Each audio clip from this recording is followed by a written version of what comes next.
dikerjakan sesuai dengan waktunya atau adaan, tapi tahu-tahu secara sengaja dia perlambat salat yang 5 waktu tersebut sampai keluar waktunya. Bukan karena dia sakit, bukan dikarenakan dia safar, tapi dikarenakan kesengajaan. Nah, yang seperti ini juga kategorinya dianggap menyia-nyiakan salat yang 5 waktu. Faman atabihinna atau faman laqiyahu bihinna. Barang siapa yang mengerjakan salat yang 5 waktu dan dia tidak pernah menyia-nyiakan salat yang 5 waktu tersebut, walahu indahu ahdun walahu indahu ahdun yudkhiluhu bihil jannah. Ya, barang siapa yang tidak menyia-nyiakan salat yang 5 waktu tersebut, Allah Jalla wa Ala berjanji untuk memasukkan dia ke dalam jannah dan surganya. Ya, falillahi ahdun ayyudkhilahu al-jannah. Tapi sebaliknya, ya, wa man laqiyahu bihinna wa qad intaqasa minhunna syai'an istighfafan bihaqqihinna laqiyahu wa la ahda lahu in syaa'a 'adzabahu wa in syaa'a ghafara lah.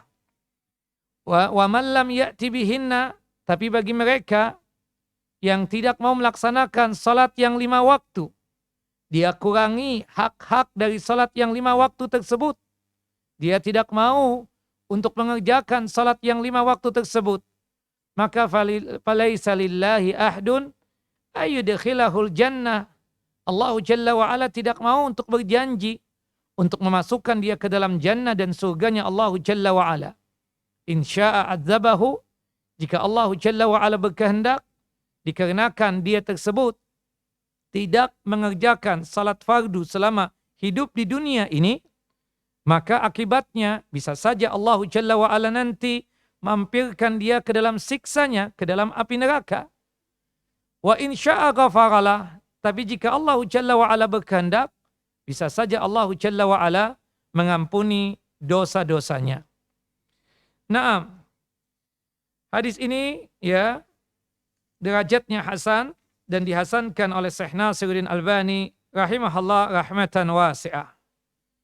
Dan juga dikuatkan di dalam hadis yang lain berkaitan tentang kewajiban salat yang 5 waktu ini adalah salah satu bagian daripada arkanul Islam, salah satu bagian daripada rukun Islam sebagaimana disebutkan di dalam hadis sahabat yang mulia Abdullah ibn Umar bin Khattab radhiyallahu anhuma, bunyal Islamu ala khams, bahwasannya terbangunnya Islam ini di atas 5 pondasi.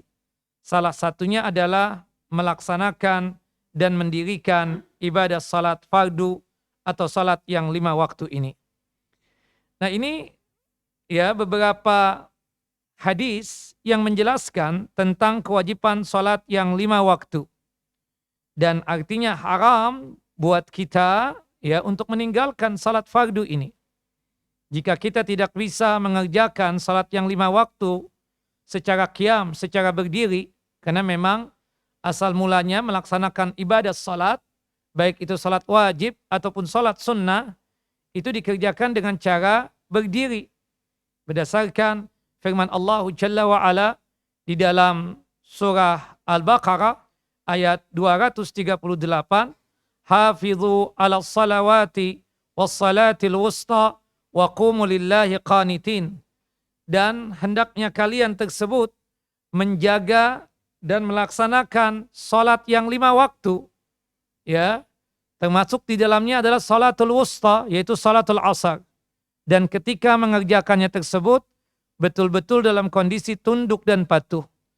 Kata-kata disebutkan di sini wa qumu lillahi qanitin, kata-kata qumu itu terambil dari kata-kata qama yang artinya asal mula melaksanakan ibadah salat tersebut dalam kondisi berdiri. Naam, bahkan para ulama menjelaskan untuk salat wajib, salat fardu, jika kita sehat walafiat, mampu berdiri, kemudian kita kerjakan dengan cara duduk, maka salat kita tidak sah. Khusus untuk salat fardu, khusus untuk salat wajib. Karena al-qiyam, berdiri, melaksanakan ibadah salat bagi yang sehat, bagi yang mampu untuk berdiri, termasuk daripada arkanus shalah, berkaitan dengan salat fardu atau salat yang 5 waktu. Tidak dengan salat sunnah. Bagusnya, utamanya, hatta salat sunnah pun kita kerjakan dengan cara berdiri. Tapi jika kita kuat berdiri, mampu berdiri, sehat walafiat secara fisik, mampu untuk melakukan ibadah salat secara berdiri, tapi dia mengerjakan salat sunnahnya secara duduk, maka hukumnya apa? Sah salatnya. Hukumnya sah salatnya, tetapi pahalanya yang dia dapatkan adalah setengah.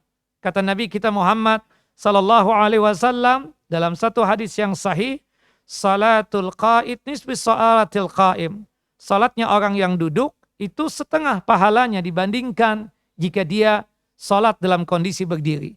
Digaris bawahi oleh para ulama dan fuqaha, ini berkaitan tentang salat sunnah, tidak dengan salat wajib.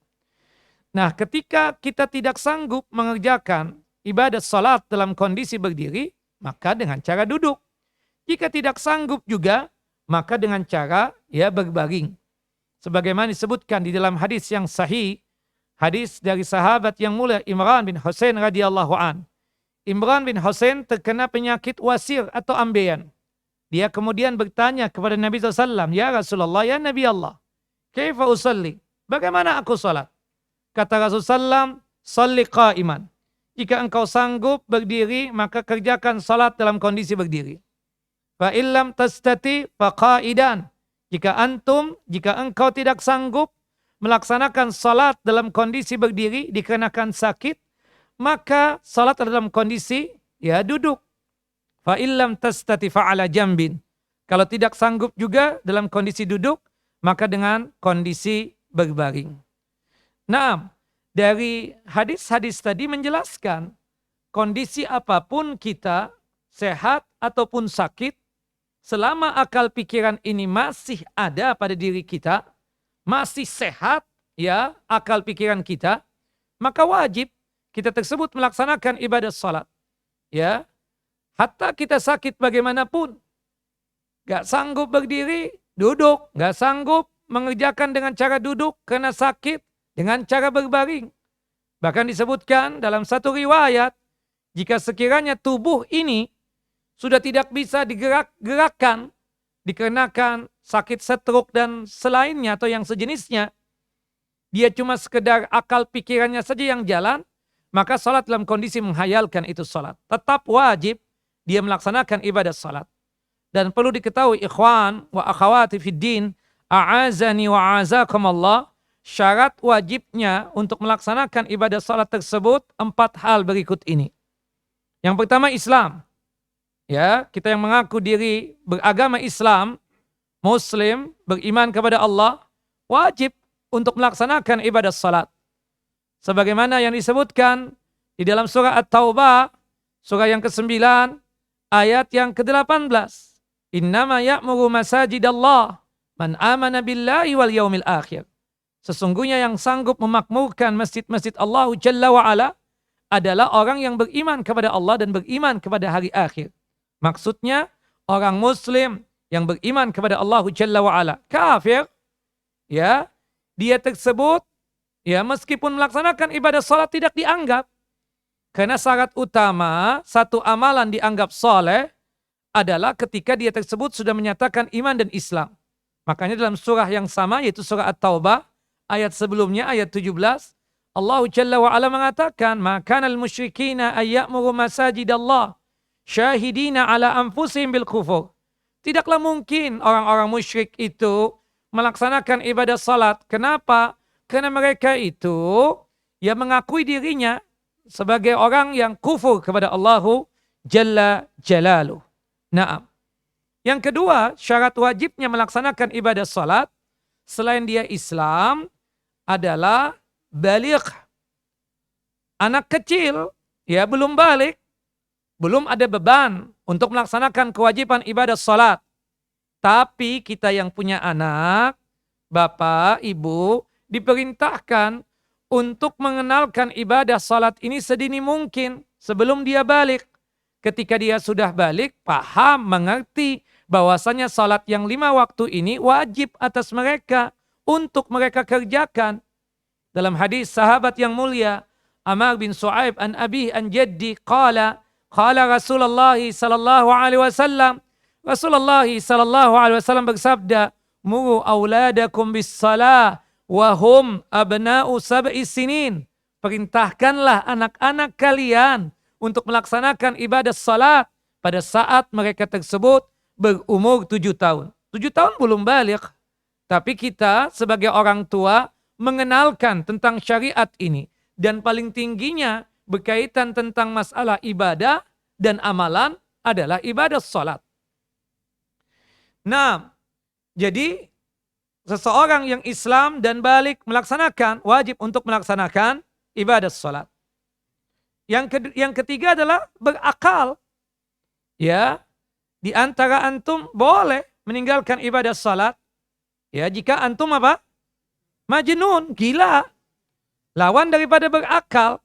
Ya, dan subhanallah, Rasulullah SAW dalam satu hadis yang sahih, hadis dari sahabat yang mulia, Ali bin Abi Thalib radhiyallahu an, berkata, Rasulullah SAW, Rasulullah sallallahu alaihi wasallam bersabda, rufi al-qalam an salasah, terangkat pena, tidak ditulis satu kebaikan sebagai pahala, dan juga tidak ditulis satu perbuatan jahat sebagai dosa ketika seseorang mengalami 3 hal berikut ini.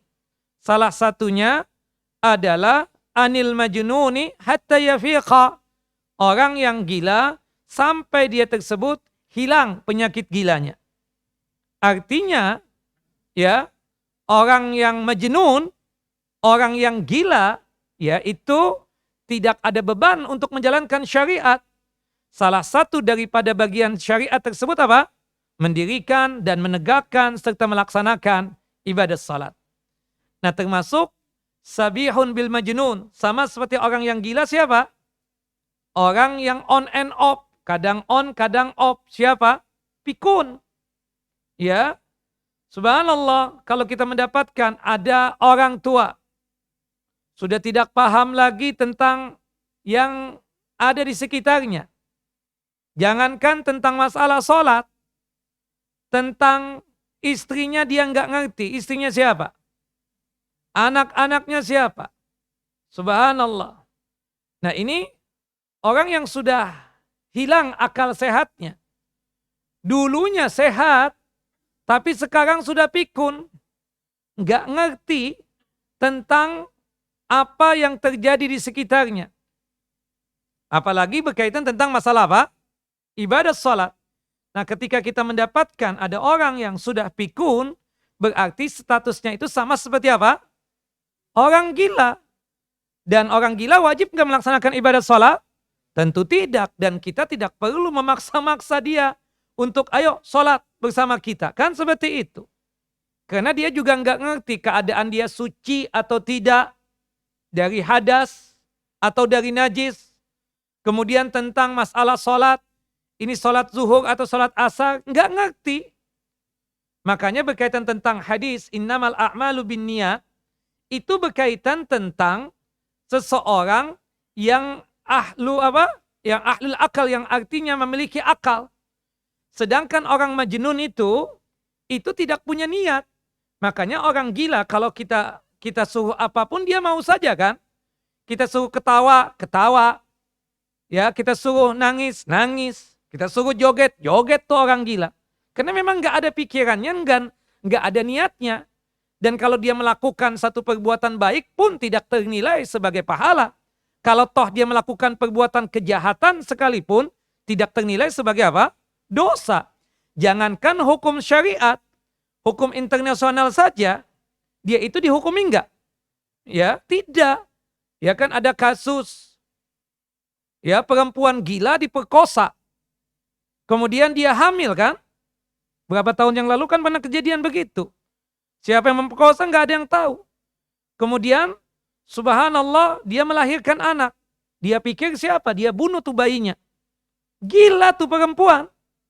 Kemudian ketika diajukan ke pengadilan sekalipun, dia nggak ngerti apa yang dia lakukan. Karena majnuna sebagai perempuan yang gila. Maka tidaklah kita katakan tidak seperti hukum yang terjadi dengan orang yang berakal.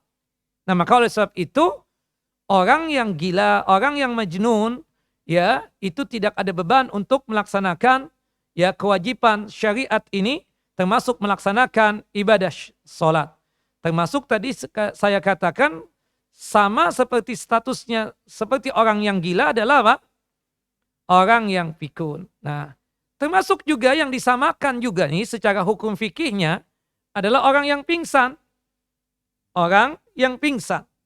Cuma perbedaannya dengan orang yang pikun, kalau orang yang pingsan tersebut, kalau pingsannya cuma 1 hari, dia wajib untuk apa?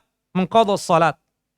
Kita kalau salat sesuai dengan waktunya nih, ya, seperti maghrib dari munculnya syafaq merah sampai nanti tenggelamnya syafaq merah.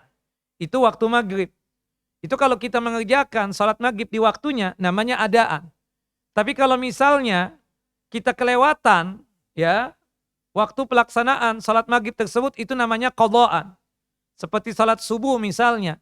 Itu waktunya kan dari terbit fajar as-shadiq. Ketika bintang mengeluarkan cahaya warna kemerah-merahan. Dan berakhirnya waktu subuh itu ketika terbitnya matahari. Ya, ketika kita melaksanakan salat subuh sesuai dengan waktunya tadi, itu disebutnya adaan. Qadarallah, hari itu kita terlambat bangunnya. Ya, sudah syuruk, sudah duha baru kita bangun. Ya, tetap mengerjakan salat tidak?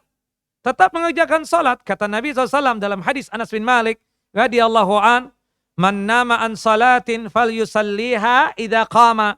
Barang siapa yang tertidur akan salatnya, maka salatlah ketika dia terbangun. Nah, bangun dia sudah habis waktu salat subuh, Ustaz. Benar. Tapi namanya bukan adaan lagi. Namanya apa? Qadhaan. Seperti itu. Nah, jadi kita katakan kalau orang yang pingsan tadi, ketika dia pingsan kan karena pingsan gak ada beban untuk melaksanakan kewajiban sholat. Dan dianggap seperti orang yang hilang akal. Seperti majnun. Tapi ketika dia sudah siuman dari pingsannya, dia wajib untuk mengqadha sholat. Para ulama sepakat jika sekiranya dia tersebut pingsannya 1 hari, maka sholatnya wajib untuk diqadha. Misalnya pingsannya dari sebelum zuhur, sadarnya siumannya ketika di waktu isya, berarti 3 sholat yang dia qadha, yaitu sholat zuhur, sholat asar, dan sholat maghrib. Seperti itu. Naam, seperti orang yang dioperasi juga, dipingsankan. Ya, dia operasinya di pagi hari. Bangun-bangun jam 10 malam. Ya. Nah, ketika dia sudah tersadarkan, akal sehat sudah kembali, maka dia wajib untuk apa? Mengqadha salat. Yang menjadi perdebatan di kalangan para ulama, jika pingsannya lewat 1 hari, apakah dia tersebut dianggap seperti orang yang pingsan, yang dianggapnya itu seperti orang yang hilang akal? Ya, ataukah kalau orang pingsannya itu lewat daripada 1 hari, disebut sebagai orang yang koma, dan orang yang koma itu mirip dengan orang yang mayyit, orang yang meninggal dunia. Nah, ada perdebatan. Kalau lewat 1 hari. Nah, tapi pendapat yang rajih, jika sekiranya komanya atau ya anggaplah pingsannya kita katakan 3 hari, karena kalau pingsan itu kalau lewat 1 hari bukan pingsan ya, itu dianggapnya apa? Koma. Nah, berarti kita mengambil pendapat mayoritas ulama. Jika sekiranya komanya tersebut 3 hari dan dia sadar pas di hari yang ketiga dia wajib untuk mengqadha salat. Tapi lewat daripada 3 hari, maka dia dianggap seperti orang yang meninggal, maka dia tidak perlu untuk mengqadha salat. Misalnya dia koma 1 bulan. Pernahkah antum mendapatkan kasus? Ada orang yang koma 1 bulan, apakah dia wajib untuk mengqadha salat selama 1 bulan? Pendapat yang rajih tidak. Bahwasanya dia dianggap seperti orang yang sudah meninggal dunia. Nah, ini tambahan ilmu fikihnya ya. Tentu ada ustadznya di sini yang membahas masalah fikih. Karena berhubung masalah salat, kita menjelaskan secara zubdah ya, secara secuil dari ilmu tentang masalah ibadah salat ini. Naam. Taib. Kemudian yang terakhir, khusus wanita, selain dia muslimah, selain dia tersebut balighah, selain dia tersebut berakal, akilah, tambah satu lagi khusus untuk wanita adalah at-taharatu minal haid wan nifas. Suci daripada haid dan nifas. Karena perempuan haid dan nifas itu ada 6 larangan. Salah satunya seorang perempuan yang haid dan nifas tidak boleh untuk melaksanakan ibadah salat. Baik itu salat wajib ataupun salat ya sunnah. Hatta itu salat jenazah.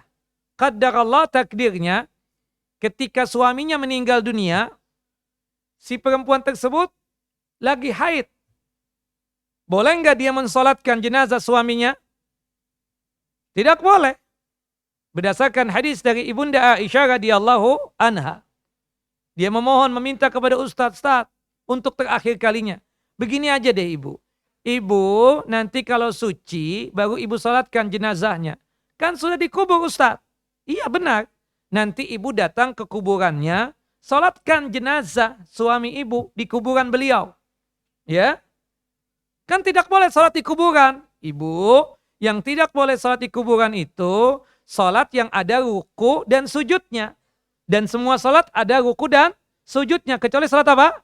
Salat jenazah. Salat jenazah kan cuma 4 kali takbir saja.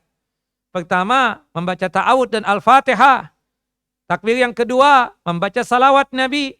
Takbir yang ketiga, doa sepanjang-panjangnya. Takbir yang keempat, boleh doa, boleh tidak. Kalau kita ingin baca doa, doanya berikut ini. Allahumma la tahrimna ajarahu, wa la tubtinna ba'dahu. Kemudian salam. Subhanallah. Dalilnya apa? Rasulullah pernah melakukan itu. Ketika ada seorang perempuan yang biasa bersih-bersih masjid meninggal dunia. Rasulullah tidak tahu. Pagi harinya baru tahu si fulana sudah meninggal dunia. Kemudian Rasulullah meminta para sahabat untuk mengantarkan ya beliau ke kuburan itu wanita. Kemudian apa yang dilakukan oleh Nabi di kuburan itu wanita? Rasulullah melakukan salat jenazah untuk ya perempuan tersebut, untuk mayit perempuan tersebut. Dan itu dikuatkan lagi dengan perbuatan Ibunda Aisyah ketika abang beliau yang bernama Abdurrahman meninggal dunia. Wallahu alam apa alasannya sampai beliau tidak menyolatkan jenazah Abdurrahman? Apakah karena ada halangan atau mungkin tidak satu tempat? Wallahu alam. Yang jelas Ibunda Aisyah mensempatkan diri mampir ke kuburannya Abdurrahman untuk apa? Untuk menyolatkan jenazahnya Abdurrahman. Nah di sini ada poin yang penting ibu-ibu. Jika sekiranya memang qadar Allah kita lagi haid, kemudian kerabat kita meninggal dunia, ya entah suami, entah orang tua, entah saudara, ya entah keponakan dan lain sebagainya meninggal dunia, berhubung ibu lagi dapat, lagi halangan, maka tidak boleh untuk sholat, termasuk sholat jenazah sekalipun. Wallahu a'lamu bissawab. Nah ini kewajiban ya bagi orang yang Islam, bagi orang yang baligh, bagi orang yang berakal, dan khusus wanita tambah satu lagi, jika dia tersebut suci dari haid dan nifas, maka wajib untuk melaksanakan ibadah salat. Kalau dia tidak melaksanakan, dosa besar. Nah, para ulama berdebat tentang orang yang tidak melaksanakan ibadah salat tersebut. Ya, apa hukumnya? Disebutkan oleh para ulama berkaitan tentang pembahasan ini, ya, hukum tarikus salah, hukum bagi orang yang meninggalkan salat fardu. Kata para ulama, tarikus salati lahu halatan.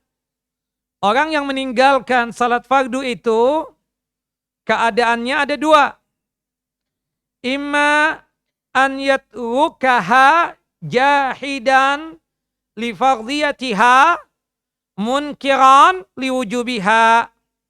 Yang pertama keadaannya dia meninggalkan salat fardu dikarenakan mengingkari tentang kewajiban salat yang 5 waktu. Dia menganggap bahwasanya salat yang 5 waktu ini tidak wajib. Dan dia ingkari secara jelas lagi nyata. Itu keadaan yang pertama. Keadaan yang kedua, wa imma an yatrukaha tahawunan wa kaslan wa huwa muqirrun biwujubiha alaihi. Keadaan yang kedua, orang yang meninggalkan salat fardu dikarenakan melalaikan, dikarenakan malas. Tapi dalam keyakinan dia, salat yang 5 waktu itu hukumnya wajib. Antum gak salat nih, kenapa? Malas deh. Antum tahu nggak salat yang 5 waktu wajib? Wallahi ana tahu, demi Allah ana tahu. Salat yang 5 waktu ini wajib. Subuh wajib, zuhur wajib, asar wajib, maghrib wajib, isya wajib. Kenapa antum tinggalkan? Lagi malas deh. Kadang begitu kan? Atau dia melalaikan aja. Banyak kan di keluarga muslim yang begitu. Subhanallah, suami istri lagi. Ya, terlambat salat subuh. Ya, kita lihat, kok nggak sholat ya mereka ini? Oh, bangunnya terlambat. Suaminya masih molor, masih tidur. Ya, sedangkan kita yang disuruh tinggal di rumahnya, misalnya ya menginap, kebetulan itu keluarga kita misalnya. Kita ke masjid. Dianya tidak muncul-muncul di subuh, ya kan? Nah itu kan jelas, banyak keadaan yang seperti itu. Kadang memang secara sengaja dia tinggalkan. Ketika kita tanya, antum ini muslim nggak? Muslim, kenapa nggak sholat? Ana lagi malas, ana lagi ada pikiran, macam-macam. Kan seharusnya dia sholat kalau ada muskilah yang dia hadapi. Nah itulah tadi kondisi manusia. Tapi kalau kita tanya, antum yakin sholat yang 5 waktu wajib? Yakin, siyakin-yakinnya. Nah ini perbedaannya, ada 2 keadaan. Jadi kalau yang pertama itu, dia tidak mau melaksanakan sholat yang 5 waktu, kenapa? Dia mengingkari kewajiban. Dia tersebut mengatakan sholat yang 5 waktu itu nggak wajib. Nah orang yang seperti ini sepakat ulama. Keadaan yang pertama, orang yang mengatakan sholat yang 5 waktu tidak wajib, hukumnya apa? Kafir, murtad, keluar daripada Islam ini.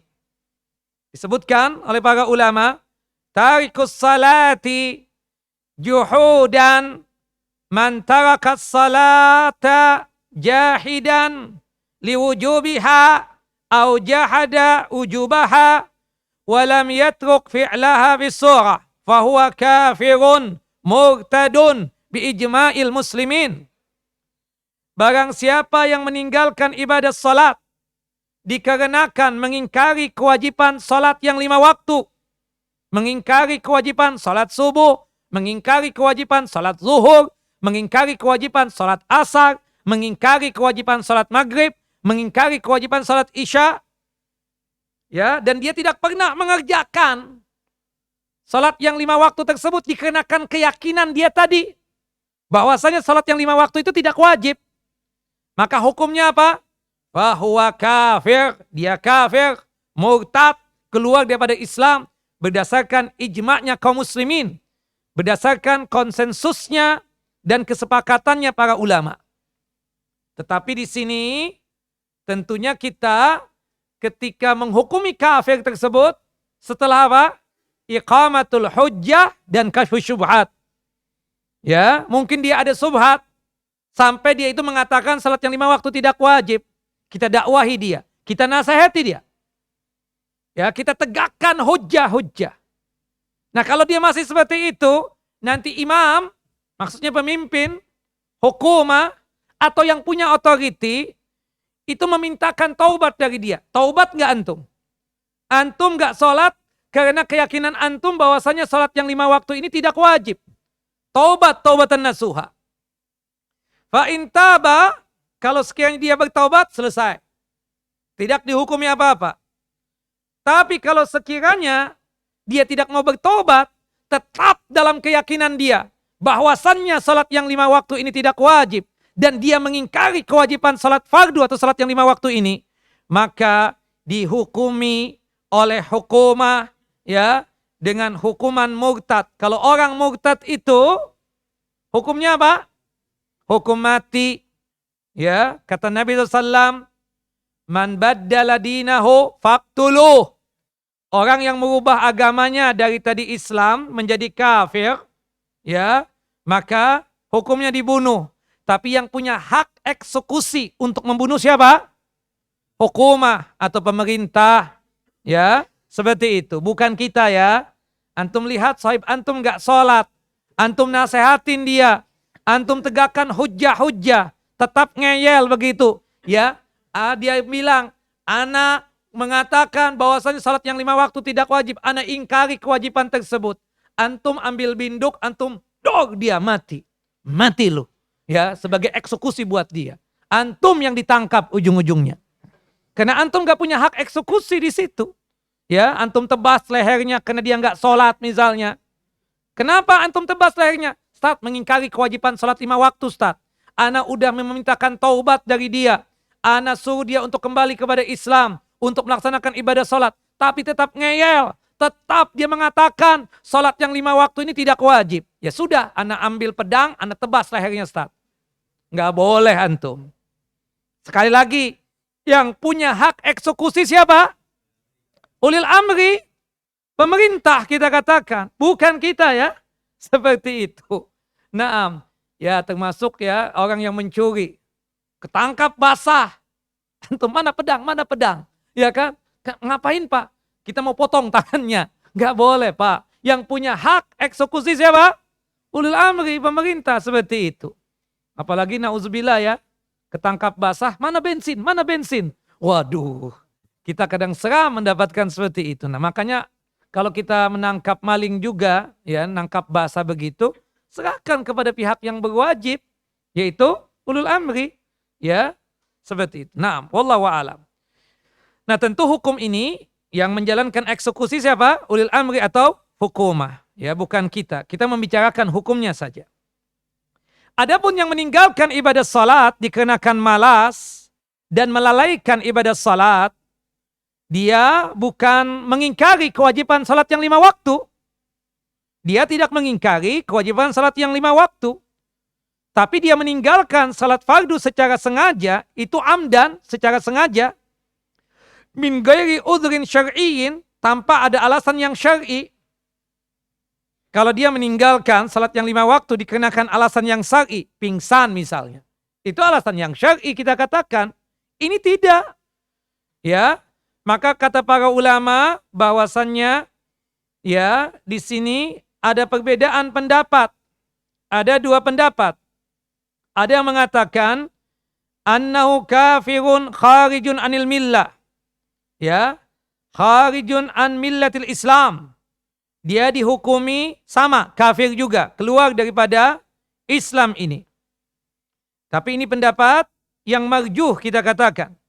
Naam. Pendapat yang rajih, pendapat yang benar, wallahu a'lam, hanya Allah Jalla wa'ala yang tahu kebenarannya, adalah pendapat yang kedua.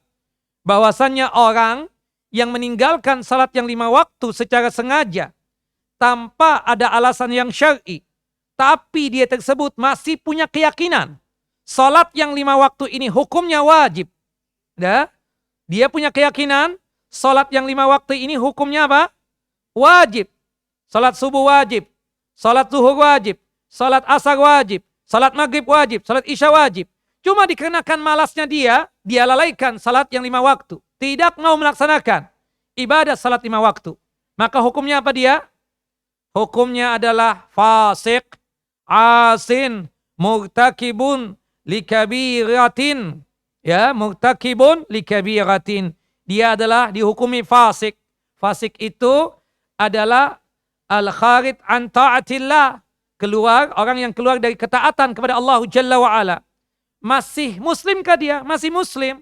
Tapi dia dihukumi sebagai orang yang bermaksiat, melakukan perbuatan dosa besar. Walaysa bikafirin. Tapi dia bukan orang kafir. Wabihi qala al-aktsarun. Ini pendapat mayoritas ulama dari kalangan madhab Thawri, dari madhab ya Abu Hanifah, termasuk Imam Abu Hanifah mengatakan begitu juga, termasuk Imam Malik, Imam Syafi'i, ya, kemudian termasuk salah satu riwayat dari Imam Ahmad bin Hanbal. Dan pendapat yang kedua ini yang rajih. Jika ada seseorang masih punya keyakinan dan dia menyatakan salat yang 5 waktu tersebut hukumnya wajib, dan dia tidak mengingkari kewajiban salat yang 5 waktu tersebut, tapi dikarenakan malasnya dia tinggalkan salat yang 5 waktu tersebut secara sengaja, tanpa ada alasan yang syar'i. Hukum orang tersebut apa? Fasik. Orang yang bermaksiat, yang telah melakukan perbuatan dosa besar. Kalau dia meninggal dunia, kita salatkan ke jenazahnya? Kita salatkan jenazahnya. Kita tahu nih orang gak pernah salat. Ya, tapi dia mengaku sebagai muslim. Ya, kalau kita ingatkan tentang salat yang 5 waktu, dia cuma sekedar naam saja, ya, tapi tetap tidak mau mengerjakan salat yang 5 waktu.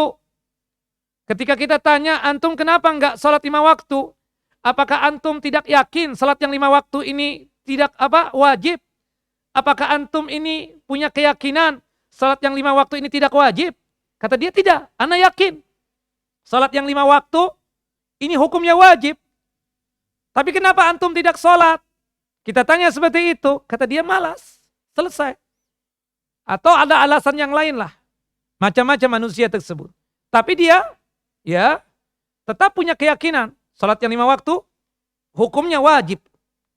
Meninggal dunia misalnya itu orang, kita salatkan ke jenazahnya, kita salatkan. Kata Nabi SAW, sallu man qala la ilaha illallah.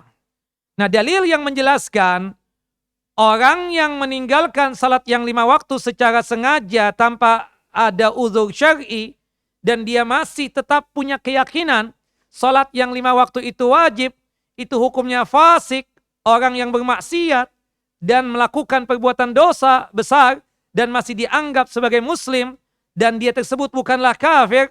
Hadis dari Ubadah bin Samit radhiyallahu an tadi. Ya, hadis Ubadah bin Samit di ujungnya kan Rasulullah mengatakan insya'a adzabahu wa insya'a ghafaralah. Jika Allah Jalla wa ala berkehendak, bisa saja akibat dari dia meninggalkan salat fardu, tidak mau melaksanakan salat yang 5 waktu, Allah Jalla wa ala masukkan dia ke dalam siksa api neraka. Tapi tidak kekal abadi. Kalau dia masih ada iman, ujungnya dia akan masuk apa? Masuk surga. Yang kekal abadi cuma apa? Cuma satu, kekufuran dan kesyirikan, dan itu pun syirik besar. Dan itu adalah syirik besar. Nah, sedangkan ini kita katakan, ya, kalau toh misalnya dia mampir ke dalam siksa api neraka, tidak kekal abadi. Tapi ada ancaman yang keras tadi. Yang meninggalkan salat yang 5 waktu tersebut, dia dosa besar. Bahkan dia tersebut telah melakukan perbuatan paling besarnya dosa besar setelah kesyirikan. Ya, setelah kesyirikan. Bahkan dia tersebut telah melakukan perbuatan dosa besar yang melebihi dosa membunuh. Melebihi dosa membunuh, seperti itu. Nah, maka oleh sebab itu, dengan hadis ini mengatakan, insya'a adzabahu wa insya'a ghafaralah. Jika Allah berkehendak, akibat dia ketika di dunia meninggalkan salat yang 5 waktu, bisa saja Allah Jalla wa ala mampirkan dia ke dalam siksa api neraka. Wa insya'a ghafaralah. Tapi jika Allah Jalla wa ala berkehendak, bisa saja Allah Jalla wa ala mengampuni dosa-dosanya. Naam ya. Nah, itu hukumnya. Tapi yang jelas ibadah salat ini luar biasa ya. Tayyib. Banyak sekali di sini dalil-dalil yang menjelaskan tentang ancaman bagi mereka yang meninggalkan salat yang 5 waktu. Salah satunya di dalam surah Maryam, surah yang ke-19, ayat 59 sampai ayat 60. Fa khalafa min ba'dihim khalfun adha'us salah wattaba'us syahawat fasawfa yalqauna ghayya. Nanti akan datang satu kaum yang suka menyia-nyiakan ibadah salat dan suka ya mengikuti syahwatnya. Dia akan mendapatkan kehinaan dan kesesatan. Ya, ancamannya luar biasa. Bahkan disebutkan dalam surah Al-Ma'un ayat 4 sampai ayat yang ke-7. Fawailul lil musallin. Ya, celakalah orang yang melaksanakan, orang yang salat. Maksudnya di sini adalah orang yang meninggalkan ibadah salat. Kok bisa celaka? Padahal ibadah salat ibadah yang sangat luar biasa. Di antara sebabnya alladzina hum an salatihim sahun, bahwasannya ada di antara yang melakukan ibadah salat tadi, dia lalaikan ibadah salat tersebut. Dia lalaikan. Kenapa dia celaka? Dikarenakan dia melalaikan ibadah salat. Melalaikan tadi, menyia-nyiakan, ada berapa tadi? Ada 3. Yang pertama, meninggalkan ibadah salat. Yang kedua, kadang mengerjakan, kadang tidak mengerjakan. Atau Dia mengerjakan, tapi sudah habis waktunya dan tidak ada alasan yang syar'i. Atau bisa jadi dia tersebut celaka. Dia sholat, tapi kok bisa celaka? Kenapa? Ternyata alladzina hum yura'un. Sholat yang dia laksanakan, ria. Ya, dia tersebut melaksanakan ibadah sholat sekedar show off untuk dipuji oleh manusia. Na'udzubillah min dzalik. Nah, fawailul lil musallin, ancaman bagi orang yang meninggalkan ibadah sholat. Wail itu adalah nama bukit yang ada di dalam jahanam, di dalam neraka. Nama bukit atau nama lembah. Jadi ancamannya yang meninggalkan ibadah sholat masuk ke dalam siksa api neraka. Dan itu disebutkan dalam surah Al-Mudaththir ayat 42 sampai 43. Ma salakakum fi saqar. Kenapa kok kalian ini pakai mampir ke dalam neraka saqar? Apa yang kalian lakukan dulu ketika di dunia? Qalu lam naku minal musallin. Dulu kami ketika di dunia tidak pernah melaksanakan ibadah salat. Artinya orang yang meninggalkan salat fardu secara sengaja, ancamannya adalah siksa api neraka. Neraka khususnya namanya Saqar. Dan di dalam neraka Saqar ada lembah namanya Wail. Seperti itu. Wallahu alam. Dan kita tahu ibadah salat ini adalah pembeda ya antara seseorang tersebut muslim ya, atau kita katakan dengan ibadah salat itu ciri khasnya orang muslim. Kalau orang melaksanakan ibadah salat berarti dia telah melaksanakan ciri khasnya orang muslim tersebut. Orang yang beriman. Tapi kalau misalnya dia meninggalkan ibadah salat, maka ciri khasnya orang mukmin tersebut dia tidak jalankan. Ciri khasnya orang Islam tersebut dia tidak jalankan. Wallahu a'lam bissawab. Wassallallahu nabiyana Muhammad wa ala ali Muhammad kama shallaita ala Ibrahim wa ala ali Ibrahim innaka Hamidum Majid. Ya, kita lanjutkan nanti setelah salat Isya. Assalamualaikum warahmatullahi wabarakatuh.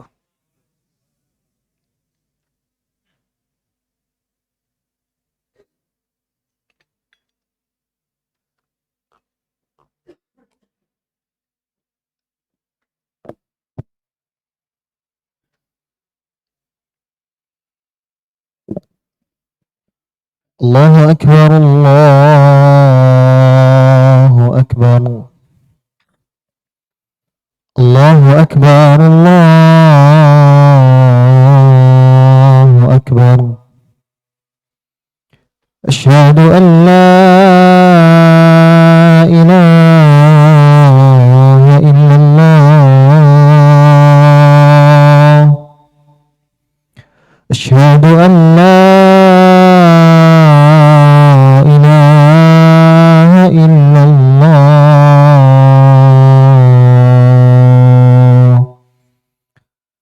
أشهد أن محمد رسول الله أشهد أن محمد رسول الله حي على الصلاة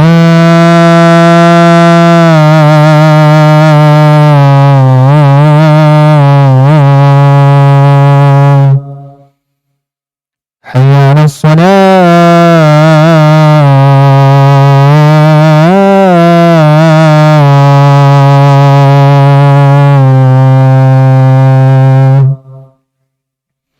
حي على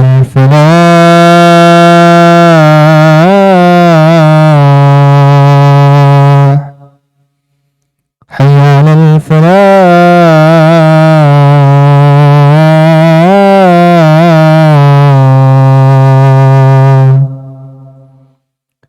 الله أكبر الله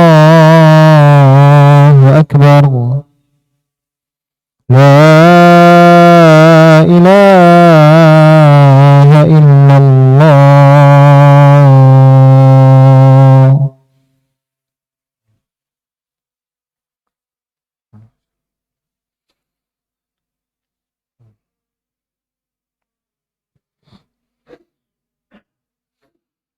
الله أكبر الله أكبر.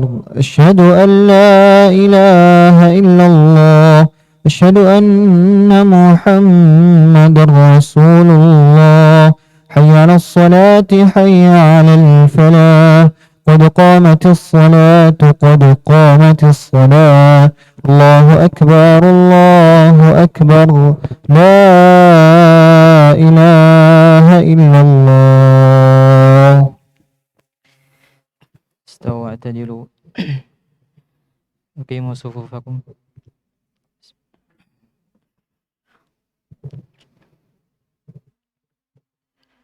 الله أكبر.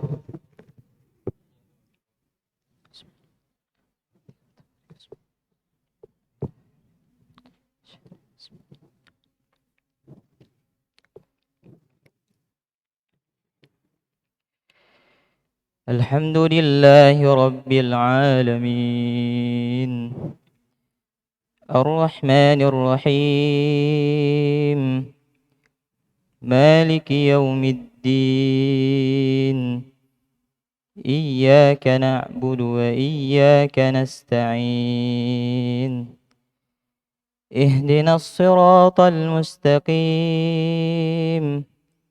صراط الذين أنعمت عليهم غير المغضوب عليهم ولا الضالين آمين.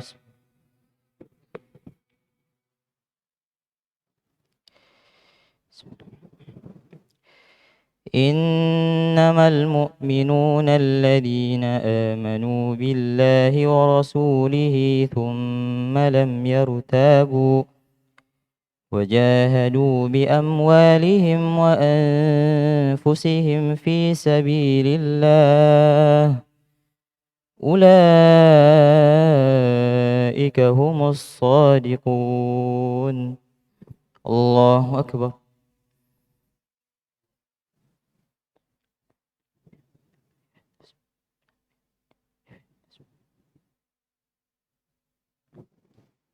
سمع الله لمن حمده.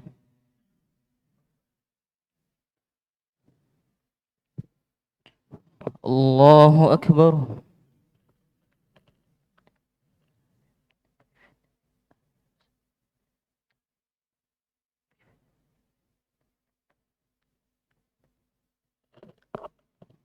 الله أكبر.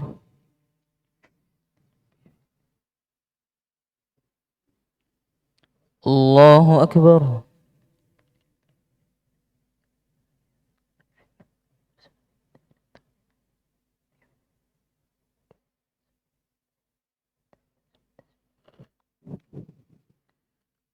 الله أكبر.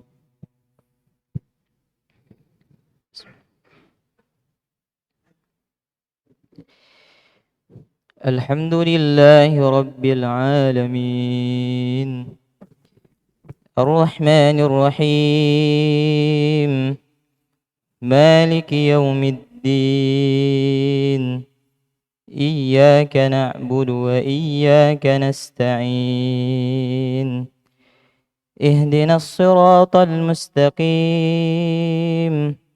صراط الذين أنعمت عليهم غير المغضوب عليهم ولا الضالين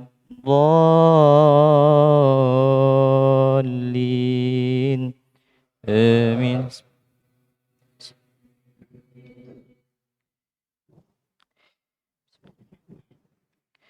قل هو الله أحد الله الصمد لم يلد ولم يولد ولم يكن له كفوا أحد. الله أكبر.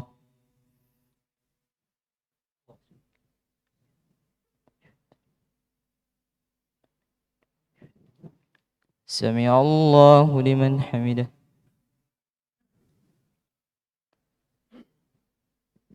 الله أكبر.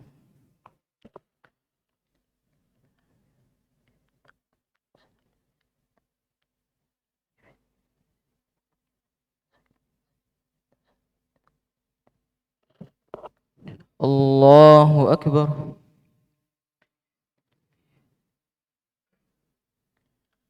الله أكبر.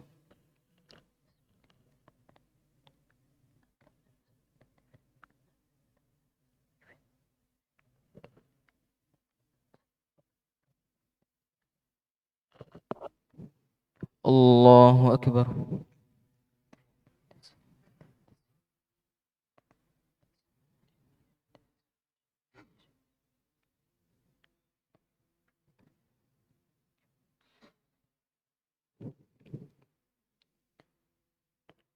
الله أكبر.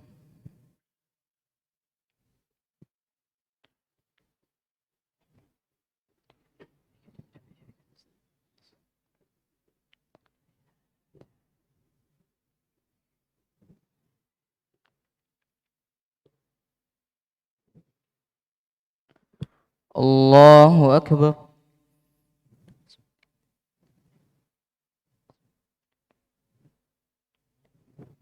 سمع الله لمن حمده. الله أكبر.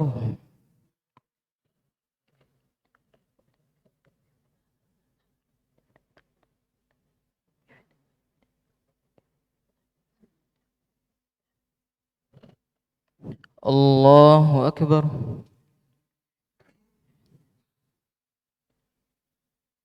الله أكبر.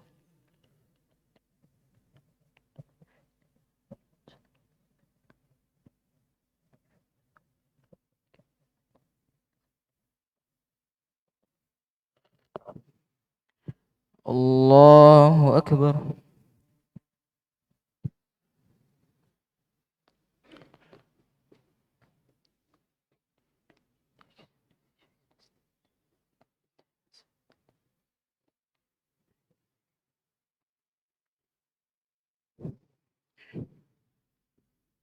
الله أكبر.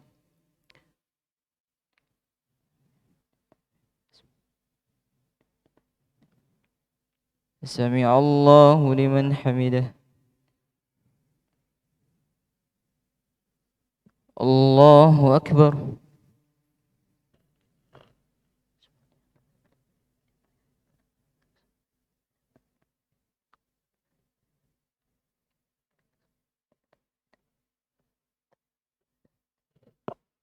الله أكبر.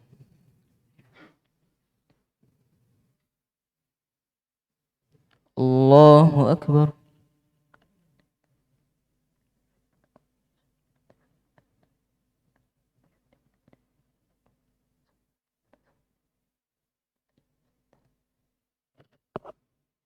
الله أكبر.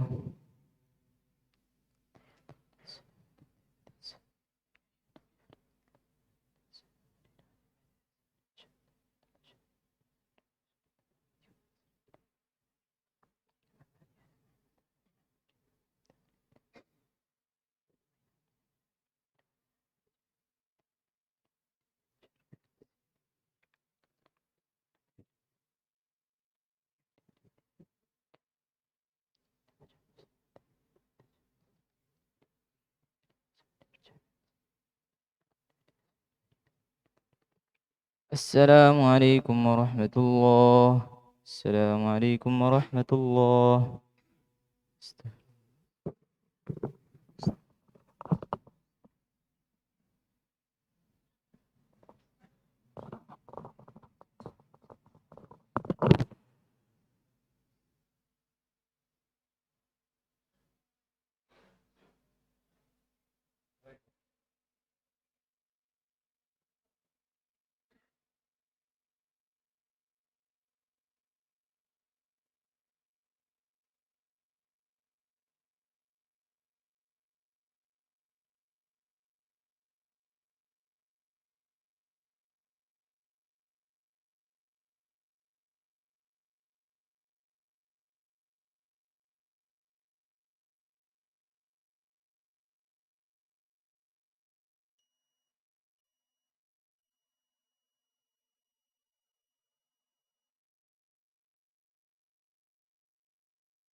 Insyaallah setelah sesi kajian ada sesi tanya jawab bagi para ikhwan atau akhwat yang ingin bertanya bisa bertanya langsung atau bisa bertanya mengirim pertanyaan ke nomor call center kami dengan nomor 0813 8825 2343 atau bisa lihat di flyer kami.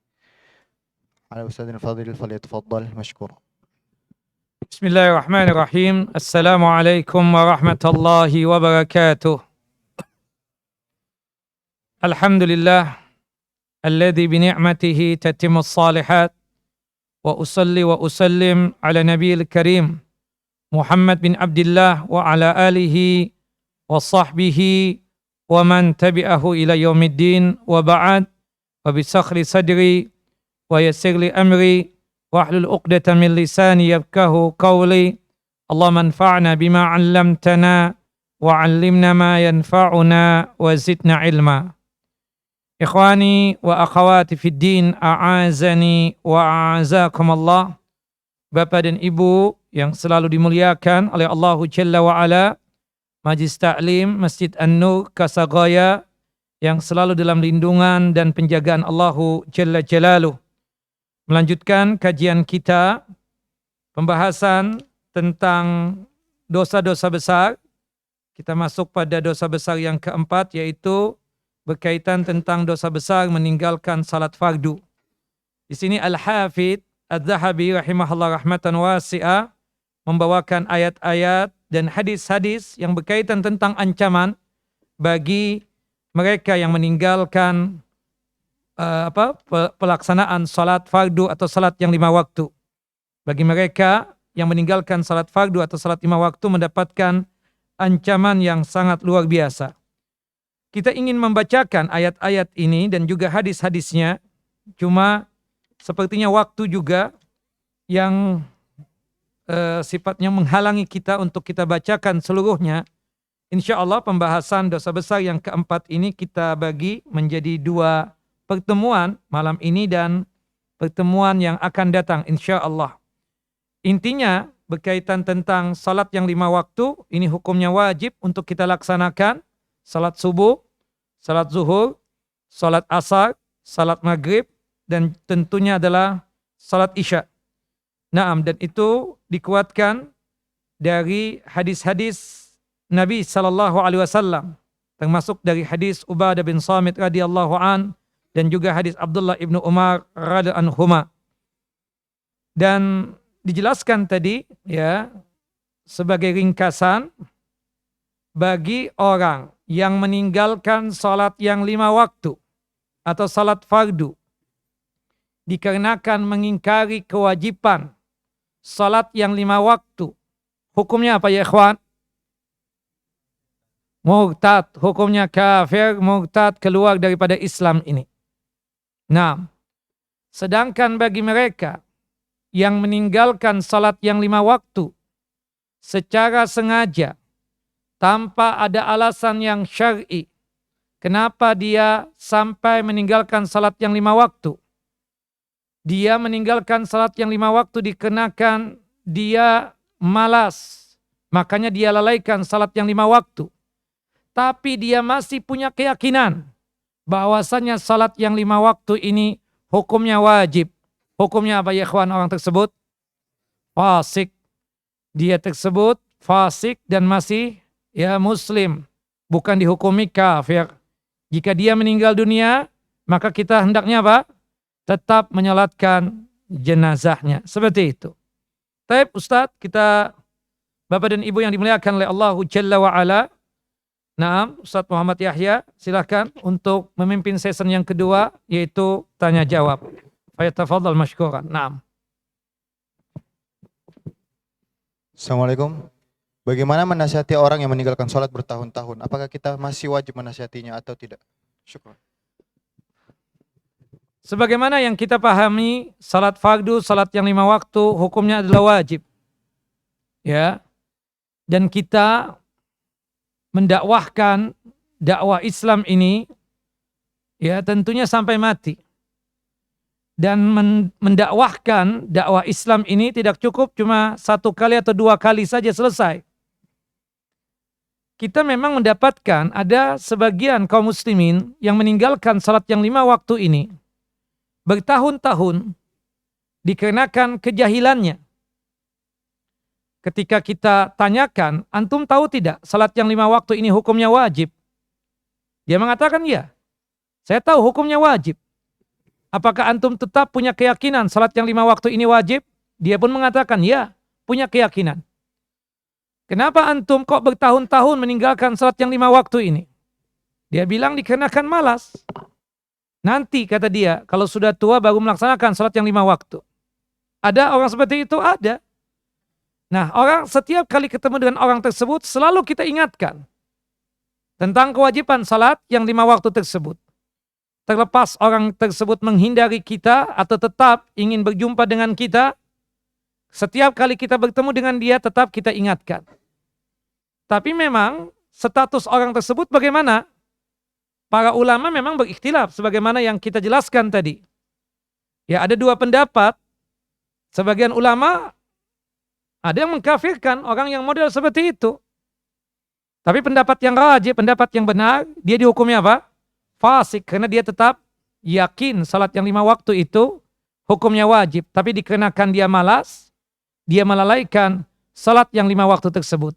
Tetap kita ya memberikan nasihat kepada dia dan kita mendoakan semoga Allah Jalla wa Ala memberikan petunjuk dan hidayahnya kepada dia hingga dia tersebut mau melaksanakan salat yang 5 waktu ini. Wallahu a'lam bissawab. Naam. Ya, bentar. Jika seorang lupa mandi wajib, lalu mengerjakan sholat subuh, zuhur, dan pas asar orang tersebut ingat bahwa malamnya habis berhubungan suami istri. Apakah sholat tersebut sah, Ustaz? Dan jika tidak sah, bagaimana sholat orang tersebut? Di zaman Nabi SAW pernah ada kejadian.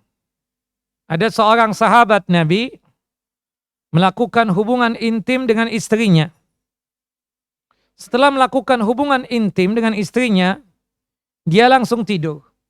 Boleh tidak kalau kita habis melakukan hubungan intim, kita langsung istirahat, langsung tidur. Karena biasanya kalau habis mengeluarkan air mani, kita capek dan lelah. Boleh tidak? Boleh. Ya, wajibnya kita mandi itu kalau mau melaksanakan ibadah salat, afdalnya langsung mandi. Tapi jika dia tidak bisa mandi, maka boleh diganti dengan membersihkan kubulnya dan berwudu. Baru dia tidur. Tapi wudu dia tersebut bukanlah membersihkan hadas besarnya. Karena hadas besar disucikan, dibersihkan dengan cara apa? Mandi. Tapi kalau sekiranya memang sudah capek banget habis melakukan itu, tidak bisa lagi ke kamar mandi, ya, hatta untuk membersihkan kubulnya, hatta untuk berwudu, dia sudah malas banget, langsung tidur, boleh tidak? Boleh, dan itu yang dilakukan oleh sahabat ini. Bangun-bangun menjelang subuh. Qadar Allah, namanya manusia, dia lupa. Tadi malam melakukan hubungan intim. Dia cuma mengambil air wudu untuk melaksanakan salat subuh. Zuhur, asar, maghrib, isya juga begitu. Dulu kenapa Nabi kita Muhammad SAW mengatakan guslul jum'ah wajibun ala kulli muhtalimin. Mandi hari Jumat itu wajib bagi mereka yang sudah balik. Karena pada saat itu kondisi ya, keadaan kurang air, rata-rata mereka tersebut apa? Jarang mandi. Nah, kemungkinan besar sahabat ini apa? Tidak mandi. Sehingga membuat dia lupa akan tadi malam melakukan hubungan intim. Ingat-ingat setelah sholat Isya, persis seperti sekarang ini.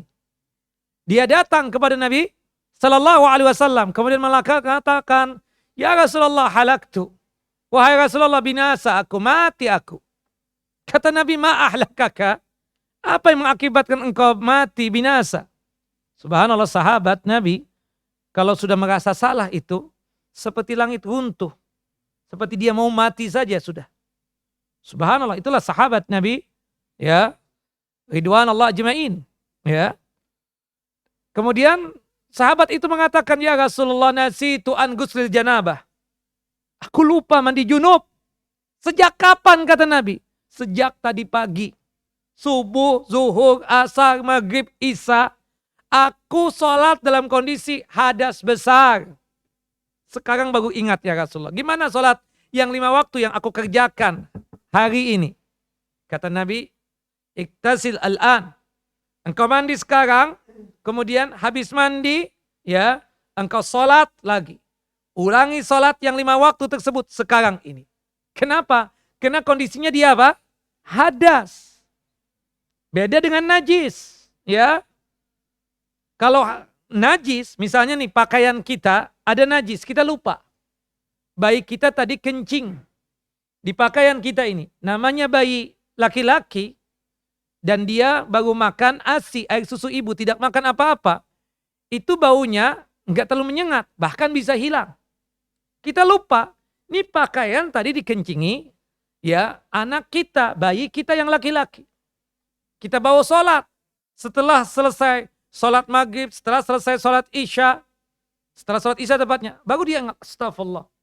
Ini kan pakaian ada najisnya. Diulangi enggak sholat maghribnya? Diulangi enggak sholat isyanya? Tidak. Berdasarkan hadis dari Abu Sa'id Al-Khudri radhiyallahu an. Ketika Nabi sholat zuhur, memakai sandal yang ada najisnya. Ketika di rakaat yang ketiga Rasulullah lepas. Sahabat ikut-ikutan lepas. Setelah selesai sholat, kenapa antum lepas, wahai sahabatku? Ya, ra'ainak, khala'ta ni'alak. Kami melihat antum melepas sandal, fa khala'naha. Kami maka lepas juga, jangan-jangan ini syariat. Makanya kami ikut. Subhanallah, taatnya sahabat Nabi SAW. Kata Nabi, enggak. Tadi waktu sholat Jibril datang. Ya, fa akhbarani anna fi na'li adha. Kemudian Jibril menghabarkan di sandalku ada kotorannya, ada najisnya. Makanya aku lepas. Nah jika sekiranya wajib diulangi, pas waktu rakaat yang kedua itu Rasulullah batalkan sholatnya. Mengulangi dari awal lagi. Di sini menunjukkan jika kita lupa di pakaian kita ada najis, atau mungkin bisa jadi ini ada najis, lupa ya marbutnya untuk mencuci, imamnya sholat, ya subhanallah mencium ada sesuatu, tapi dikarenakan dia husnudzon dengan marbut bahwasannya ini mungkin nggak ada apa-apa, suci. Selesai sholat, kemudian dia melapor kepada petugas ya yang ada di masjid ini. Ini kayaknya karpet bau ya. Oh iya, bekas dikencingi oleh kucing misalnya. Ya, kencing kucing najis nggak? Pendapat yang rajih najis. Ya karena binatang yang haram dimakan dagingnya. Subhanallah, diulangi nggak sholatnya? Baru tahu setelah apa? Setelah selesai sholat, tidak perlu diulangi. Tapi kalau hadas, antum lupa mandi, lupa wudhu, ya, maka wajib untuk diulangi sholatnya. Termasuk kasus teman kita ini, Masya Allah, ini ajib nih kasus ya kan? Subhanallah, bisa-bisanya lupa mandi junub. Subhanallah. Tapi memang di zaman Nabi pernah terjadi yang seperti itu. Cuma kan dulu kan kewajaran, karena apa? Sedikit air, maka dia lupa. Tapi kalau ini tiap kali kan mandi, ya subhanallah, subuh dia kan pasti mandi, atau paling tidak sebelum bekerja dia mandi. Tapi ala kulli hal, namanya manusia, al-insan, manusia dikatakan insan dikenal linisyani, karena dia lupa. Maka yang dia lakukan apa tadi? Salat subuh, salat zuhur dan asar ya, baru ingat setelah salat asar, berarti dia mengulangi berapa salat? 3 salat, ya mengqadhanya. Di waktu kapan? Di waktu asar tersebut. Wallahu alam, ketika dia ingat. Dalam hadis Anas bin Malik radhiyallahu an, hadis yang dikeluarkan oleh Al-Imam Al-Bukhari dan Muslim, ya, man nasiya an salatin falyusalliha idza dzakaraha wala kafarata illa dzalika. Barang siapa yang lupa akan salatnya, termasuk lupa ya, lupa mandi, hadas besar, lupa mandi untuk membersihkan junub, lupa mandi untuk membersihkan hadas besar. Maka sholatlah dia ketika apa? Dia ingat. Tidak ada kafara, tidak ada tebusannya dosanya kecuali itu saja. Wallahu a'lam bishawab. Naam. Beliau dulu silakan.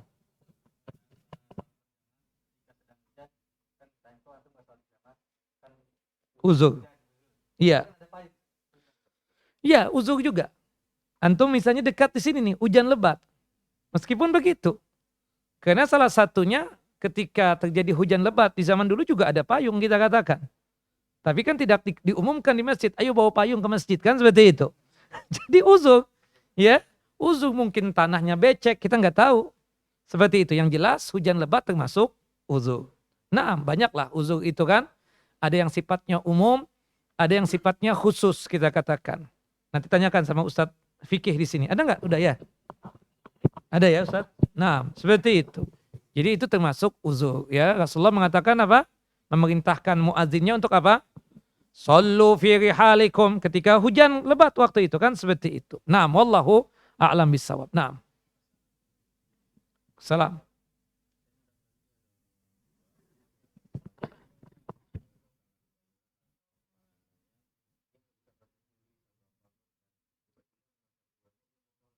Iya. Iya. Tapi baca bisa dong. Baca bahasa Indonesia nggak bisa?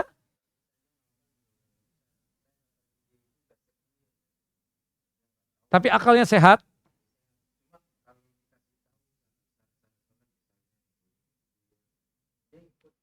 Loh, kalau itu kan lain, itu di luar sholat bukan. Rukun-rukunnya ya yang antum sebut tadi itu bukan tuh. Ya.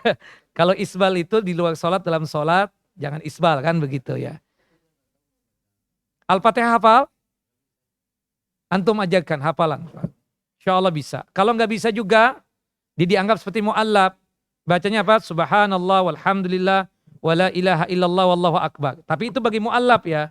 Para mu'allab wajib untuk menghafal. 60 masih muda dong. Maksudnya 60 itu kalau 190 mungkin antum bisa ngomong begitu. Insya Allah masih bisa atas bimbingan antum. Iya dong diajarkan. Bisa lah. Saya ajib ini enggak. Hatta bahasa Indonesia enggak bisa. Oh enggak, maksud saya dia bisa tulisan Latin bisa. Nah. Oh, pikun dong.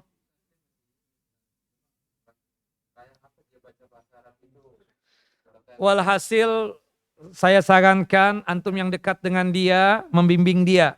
Itu yang pertama. Yang kedua, semampu antum dan dia pun juga semampu dia. Ya, berusaha untuk menghafalkan surah Al-Fatihah terutama. Ya. Kecuali kalau dia awal-awal boleh subhanallah walhamdulillah wala ilaha illallah wallahu akbar itu. Tapi itu tidak seterusnya begitu. Dia kudu hafalkan. Makanya bagi mu'allab, kalau sekiranya dia ingin baca Al-Fatihah, belum hafal misalnya, boleh dengan dia membawa tulisan. Bawa apa? Tulisan. Makanya kata antum tadi nggak bisa membaca. Saya nggak tahu zaman sekarang, ya dulu kan nggak ikut paket A, apa paket D gitu, apa paket C dulu kan, seperti itu loh. Rasa tidak mungkin. Dia menikah kan Pak? Iya, waktu menikah tuh gimana ceritanya gitu loh. Pastikan dia tahu ini gitu loh kan, seperti itu. Tapi walhasil antum yang tahu tentang kondisi dia, tolong bimbing dia, paling tidak dia hafalkan surah Al-Fatihah. Dia hafalkan. Kalau dia belum hafal tadi, karena antum mengatakan dia juga nggak bisa tulisan, ya, artinya nggak bisa membaca, ya, maka tentu jalan keluarnya adalah dia hafal. Bismillahirrahmanirrahim. Hafal betul, baru ayat yang keduanya. Alhamdulillahirabbil alamin dan seterusnya. Adapun berkaitan dengan doa istiftah, itu hukumnya sunnah. Dikerjakan mendapatkan pahala, meninggalkan, ya tidak mengakibatkan sholatnya tidak sah. Kemudian pembacaan surah setelah Al-Fatihah, hukumnya apa? Sunnah. Kemudian pembacaan doa-doa ruku, ya itu hukumnya apa? Sunnah. Nah jadi termasuk juga doa-doa i'tidal sunnah. Doa-doa sujud sunnah. Tapi tasyahud, nah termasuk juga nih. Yang antum suruh dia hafalkan. Pendek kok tasahud, ambil tasahud yang pendek. Kemudian salawat Nabi di tasyahud yang terakhir wajib juga untuk dibaca. Adapun doa sebelum salam hukumnya sunnah. Nah sekarang ini antum didik dia untuk menghafal apa? Al-Fatihah, insya Allah 7 ayat lah. Allah menjadikan Al-Quran tersebut itu sangat mudah untuk dihafalkan. Apalagi menurut informasi antum, tuh orang tua baru berumur 60 tahun. Ana yakin, yakinnya dia bisa untuk menghafalkan atas pertolongan Allahu Jalla wa'ala. Mudah-mudahan tidak ada uzur lagi setelah ini antum ini. Seperti itu, karena antum yang tahu. Ya kan? Setiap kali ketemu dia, atau antum telepon. Pak hafalan Pak hari ini Pak. Kan seperti itu. Nah, makanya ini problem betul. Gak bisa, apalagi Quran ya. Gak, hatta tulisan bahasa Indonesia saja gak bisa. Subhanallah. Semoga Allah Jalla wa'ala menjauhkan kita dari kejahilan dan kebodohan. Wallahu a'lam. Nah, amin ya rabbal alamin. Baik. Mana yang lebih utama? Salat Isya di awal waktu atau mengakhirkannya? Jika sekiranya kita bisa berkumpul berjamaah di akhir malam, maksudnya salat Isya itu kan waktunya dari hilangnya syafaq merah sampai terbitnya Fajar As-Shadiq.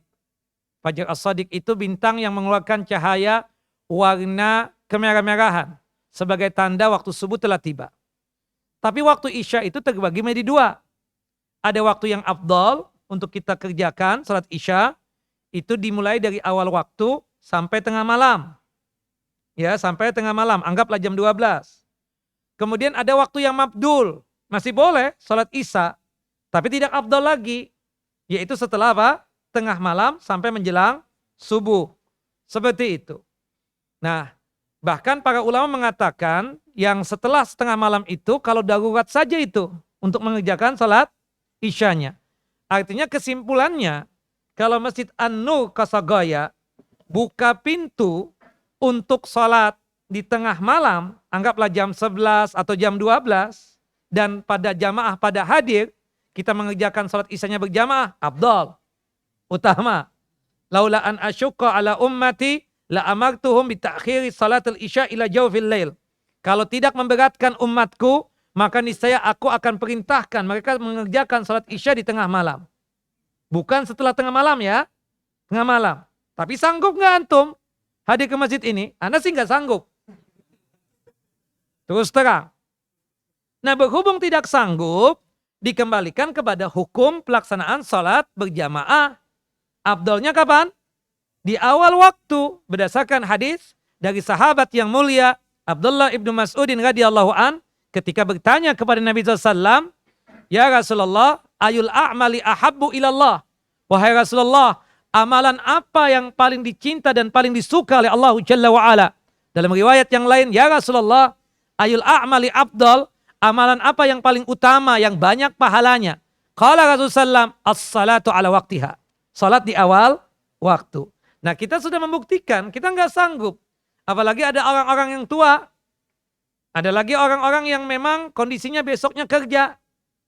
Terasa nggak mungkin seperti itu. Jadi, kalau antum, saat sih tengah malam, tapi antum sendirian. Nggak mungkin itu, sendirian. Dan setahu ana wallahu a'lam, Rasulullah pernah mengerjakan, mengakhirkan salat berjamaah Isya itu cuma 2 kali. Ya, di akhir malam itu, maksudnya di tengah malam, ya itu cuma 2 kali. Rasulullah itu kan sebagai imam melihat kondisi. Kalau kumpul jamaah di masjid, Rasulullah segerakan salat Isya. Tapi kalau jamaah belum kumpul di masjid, Rasulullah akhirkan salat Isya tersebut. Seperti itu. Nah, jadi kesimpulannya, Bapak dan Ibu yang dimuliakan oleh Allah Jalla wa'ala, ya, kita mengambil yang awal waktu. Karena kita sudah mengakui, kita nggak sanggup yang demikian. Jadi kita salat Isyanya di awal waktu. Mengambil hadis yang sifatnya umum. Dikarenakan ketidakmampuan kita untuk salat mengakhirkan atau menunda salat Isya di akhir malam. Dikarenakan ya kelemahan fisik kita, datangnya ngantuk, dan lain sebagainya. Dan ketidakmungkinan untuk berjamaah di masjid. Seperti itu. Karena masjid jam 8 atau setengah 9 sudah tutup kan, seperti itu. Ya, artinya kita terasa tidak mungkin. Ada sebagian teman, dia mengerjakan tengah malam, tapi sendirian. Atau sama anak istrinya misalnya. Tetap menyelisih sunnah. Karena sebagai laki-laki dia sholat di mana? Di masjid, seperti itu. Jadi kita mengambil yang di awal, di awal waktu, yaitu di awal waktu Isya. Mengerjakan sholat Isyanya berjamaah, seperti itu. Wallahu a'lamu bishawab. Dan kebanyakan Nabi SAW untuk salat Isyanya apa? Di awal waktu salat Isya. Karena memberatkan, berat memang. Dan setahu saya itu cuma 2 kali yang mengakhirkan, itu pun enggak sampai tengah malam. Menurut keterangan dari Jabir bin Abdullah radhiyallahu anhuma, hadis yang dikeluarkan oleh Al-Imam Al-Bukhari dan juga oleh Al-Imam Muslim. Itu ada dalam kitab Umdatul Ahkam itu. Kayak Syekh Abdul Ghani bin Abdul Wahid bin Ali Al-Maqdisi, ya, rahimahullah rahmatan wasi'ah. Naam. Cukup? Ada? Taib? Ujian juga ya. Naam. Bagaimana cara kita menyikapi anggapan sebagian orang yang mengira bahwa kewajiban sholat lebih utama daripada kewajiban memahami tauhid? Salah lah, tauhid lebih utama. Kita bedakan ya berkaitan tentang masalah keutamaan tersebut. Tapi kalau lebih utama adalah apa? Tauhid. Ya tentu kalau orang sudah mengucapkan 2 kalimat syahadat, dia wajib apa? Salat. Ya tapi tauhid jangan diremehkan. Kita ini kebetulan terlahir dalam kondisi Islam. Tapi banyak di antara kita itu Islam cuma nama doang. Tidak betul-betul memahami tentang tauhid secara benar. Sesuai dengan tuntunan dan ajaran Nabi SAW. Dalilnya apa? Tauhid lebih utama daripada salat. Hadis sahabat yang mulia Abdullah ibnu Abbas radhiyallahu anhuma, semoga Allah Jalla wa ala meridhai beliau, lamma ba'asa Mu'adan ilal Yaman. Ketika Rasulullah SAW mengutus Mu'ad bin Jabal ke Yaman, Rasulullah SAW memberikan nasihat kepada Mu'ad bin Jabal, innaka ta'ti qauman min ahlil kitab. Wahai Mu'az, sesungguhnya engkau akan mendatangi ahlul kitab, yaitu Yahudi dan Nasrani. Ya, penduduk Yaman pada saat itu mayoritasnya beragama Yahudi dan Nasrani. Kemudian Rasulullah mengatakan apa? Falyakun awwala ma tad'uhum syahadatu an la ilaha illallah. Hendaknya dakwah yang pertama kali yang engkau terapkan adalah dakwah apa? Tauhid. Wa fi riwayah ayu wahidallah. Ya. Fa inhum ata'uka lidzalik, jika mereka menerima dakwah tauhid ini, maka fa'alimhum annallaha aftarada alaihim khamsa salawatin fi kulli yaumin wa lailatin. Infokan kepada mereka, ajarkan kepada mereka bahwasanya Allah Jalla Jalaluh mewajibkan salat yang 5 waktu yang dikerjakan sehari semalam. Nah, dari hadis ini Bapak dan Ibu yang dimuliakan oleh Allah Jalla wa ala, tentu tauhid lebih utama ya ketimbang ibadah salat. Dan pengajaran kita dahulukan adalah tentang masalah tauhid. Kalau sekiranya di suatu masjid itu ada 2 kajian, maka yang pertamanya itu adalah tauhid, yang keduanya adalah berkaitan tentang masalah ibadat salat. Nah, seperti itu. Tapi tauhid lebih utama. Kenapa? Karena ibadah salat kita itu menjadi percuma ketika tauhidnya tidak ada. Misalnya dia salat, ini ustadzmu Masya Allah getol banget ngajarkan tentang sholat. Tapi audiennya, muridnya, santrinya nggak pernah diajarkan tauhid.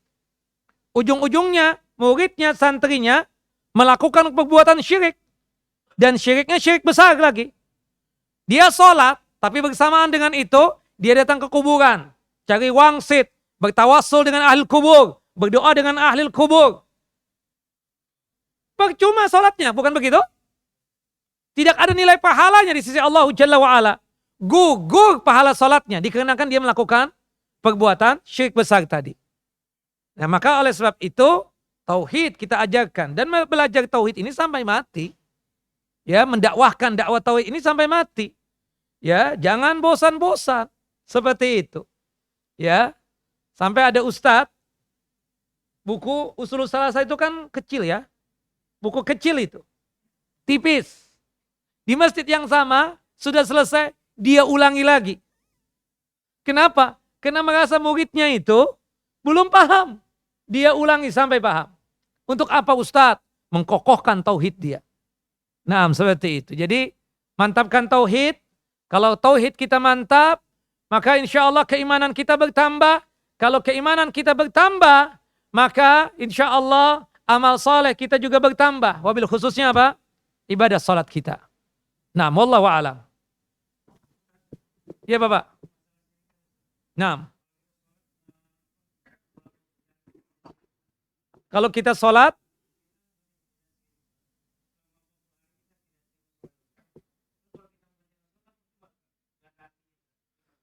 itu yang datang ke dukun, peramal, paranormal. Ya, kalau datang ke dukun, peramal paranormal dan antum yakin tentang apa yang dipatwakan oleh dukun, antum praktekkan instruksinya dukun, itu dia tersebut kufur terhadap apa-apa yang diturunkan oleh Allah Jalla wa'ala kepada Nabi Muhammad SAW. Kufur terhadap Quran, kufur terhadap sunnah dan syariat. Nah, tapi ada di antara teman ini iseng, pingin tahu benar tuh dukun. Dia datang nih, subhanallah. Antum datang ke dukun, iya nemanin bos tat. Antum temanin bos antum ke dukun, iya. Antum dengar juga fatwanya dukun. Dengar Ustaz, cuma iseng doang, gak enak sama bos. Nah itu, salatnya selama 40 hari, 40 malam tidak diterima oleh Allah Jalla wa'ala. Maksud antum kan, sudah percuma juga salat. Lebih bagus gak salat kan begitu? Bukan begitu, antum taubat. Taubatan nasuha, jangan pakai matematikanya antum. Taubatan nasuha itu kan ancaman supaya kita ini jangan datang ke dukun, jangan datang ke paranormal, ya kan? Bukan berarti sama aja 40 hari 40 malam, ya nggak diterima juga karena habis datang ke dukun tadi. Nggak begitu, antum langsung taubat dan Allah Jalla wa'ala Maha Pengampun. Allah Jalla wa'ala Tawwabur Rahim, Maha Penerima taubat ya akhi. Ya, dan Maha Sayang. Ya, itu kan sebagai ancaman, tapi tetap keputusannya apa? Di tangan Allah Jalla wa'ala. Dengan antum bertaubat, Allah Jalla wa'ala akan menerima taubat antum. Innallaha yakbal taubatal abdi malam yugargir. Sesungguhnya Allah Jalla wa'ala selalu menerima taubatnya seorang hamba selama ruh masih dikandung badan. Ya kan? Seperti itu. Taubat ketika antum cuma iseng kesana, ya Allah Ustaz, iseng Ustaz. 40 hari, 40 malam, salat antum nggak diterima. Pantasan, si fulan kemana Pak? Nggak datang, kata dia habis dari dukun. 40 hari malam. Subhanallah. Nggak begitu, antum langsung taubat, tetap sholat. Insya Allah kalau antum taubatan nasuha diterima oleh Allah Jalla wa'ala. Mudah-mudahan itu terhapuskan semuanya. Bukan begitu? Kalau orang sudah taubat, maka insya Allah dihapuskan dosa-dosa dia. Termasuk yang datang ke dukun tadi. Asal taubatnya, taubatan nasuha. Cukup ya? Ada yang lain? Silakan. 2 lagi ya. Kesian pada lapar. Mau makan malam. Emang ada makanan di sini? Gak nyinggung ya enggak? Taib. Bagaimana jika kita sedang sholat sendiri di masjid, kemudian ada jamaah lain menepuk dan menjadi makmum kita, tapi posisinya di sebelah kiri kita. Bagaimana cara kita memperbaiki posisi makmum tersebut? Ini fikih ya, harusnya ke Ustadz fikih ini pertanyaan. Ala kulli hal, kita jawab. Ya, bolehkah seseorang berjamaah tapi antara imam dengan makmum berbeda niat? Imamnya sholat sunnah, makmumnya sholat wajib. Atau kebalikannya, imamnya wajib, ya makmumnya sunnah. Secara hukum tidak mengapa yang demikian, berdasarkan hadis dari sahabat yang mulia Jabir bin Abdullah tentang ceritanya Mu'adz bin Jabal, dan hadis dari sahabat yang mulia Yazid bin Aswad radhiyallahu an. Jika sekiranya kita lagi sholat sunnah ba'diyah isya, tahu-tahu ada teman yang menghampiri kita, ingin berjamaah dengan kita, maka tidak mengapa kita merubah niat yang tadinya sholat sendirian, kemudian menjadi imam sholat. Tapi ana sunnah Ustaz, sedangkan dia wajib. Ikhtilafun niyah bainal imam wal ma'mum la ba'sa bih. Perbedaan niat antara imam dengan makmum tidak mengapa. Teruskan sholatnya. Antum 2 rakaat ba'diyah, dia tinggal mensempurnakan nanti ketika antum sudah salam. Jelas ya? Tidak perlu antum kasih kode.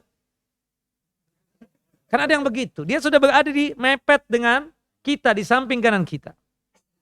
Ternyata si fulan gak paham. Dia berada di samping kiri kita. Ya, sebagaimana dilakukan oleh Nabi kepada sahabat yang mulia Abdullah bin Abbas. Waktu itu kan Abdullah bin Abbas masih kecil. Dia pegang kepalanya kan. Ya, Abdullah bin Abbas itu ketika Nabi meninggal, dia baru balik. Antara umur 11-12 tahun. Berarti kan kenapa Rasulullah pegang kepalanya Abdullah bin Abbas? Karena kecil. Ya, kita anak kecil ada kan tuh. Pegang, terus ditarik gini. Sambung sini, letakkan di sebelah kanan. Itu kasus yang pertama. Nah, tapi ketika kasusnya Jabir bin Abdullah berada di sebelah kiri juga, Rasulullah pegang tangannya. Dituntun Jabir hingga berada di sebelah kanannya Nabi Shallallahu Alaihi Wasallam. Nah, jadi antum pegang tangannya tersebut. Tapi ternyata Ustadz, ketika saya pegang tangannya, dia tepuk tangan ana. Dipikir dia anak gay kali ya kan, seperti itu. Ya sudah Pak, gak usah pakai tepuk-tepukan lagi. Kan ada orang tepuk-tepuk lagi sama dia. Berantem akhirnya gak jadi sholat. Nanti setelah selesai sholat kita bilang, Pak harusnya antum tadi kalau ingin berjamaah dengan anak, berada sejajar di samping kanan anak. Seperti itu sunnahnya. Ya kan? Nah yang biasa sih yang anak tahu ya bukan di sebelah kiri ya Syekh. Tapi dia berada di mana? Di belakang kita. Yang kalau di belakang ya sudahlah kita gak mungkin begini-begini.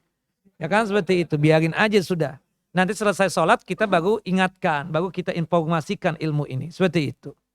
Yang terakhir, ini dulu Syekh, halas. Halas antum. Ana takut nih.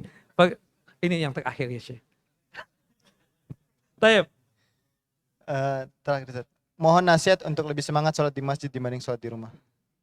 Iya, yang pertama tambah keimanan, tambah ketauhidan. Kalau sudah iman dan tauhid ini tinggi insya Allah, untuk melakukan amalan apapun, maka akan dimudahkan. Termasuk juga kita katakan salat berjamaah di masjid. Yang kedua, sering-sering hadir di majelis ilmu. Wabil khususnya pembahasan tentang salat berjamaah. Pahami hadis-hadisnya tentang keutamaan dari salat berjamaah. Maka insya Allah kalau kita paham, mengerti tentang keutamaan salat berjamaah, kita akan bersemangat untuk datang ke masjid. Yang kedua, pahami juga hadis-hadis ancaman bagi orang yang suka meninggalkan salat berjamaah di masjid. Maka insya Allah kalau dia mengerti dan paham tentang ancaman bagi mereka yang suka meninggalkan salat berjamaah di masjid, maka pastinya ada rasa ketakutan buat dia untuk meninggalkan salat berjamaah di masjid. Dan insya Allah sebab itu dia akan bersemangat datang ke masjid. Seperti itu. Terakhir. Wallahu a'lam.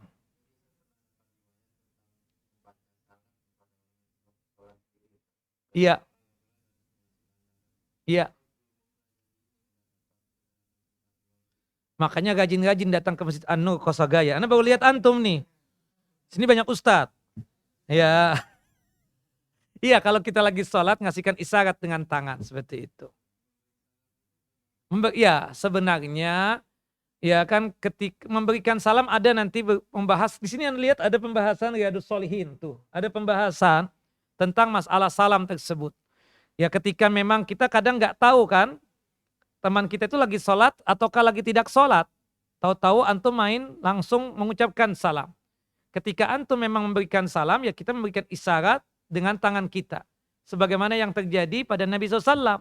Ketika Rasulullah sholat di Masjid Quba, ya Masjid Quba itu kira-kira 5 km dari Masjid An-Nabawi ya. Itu ada daerah Quba namanya, seperti itu.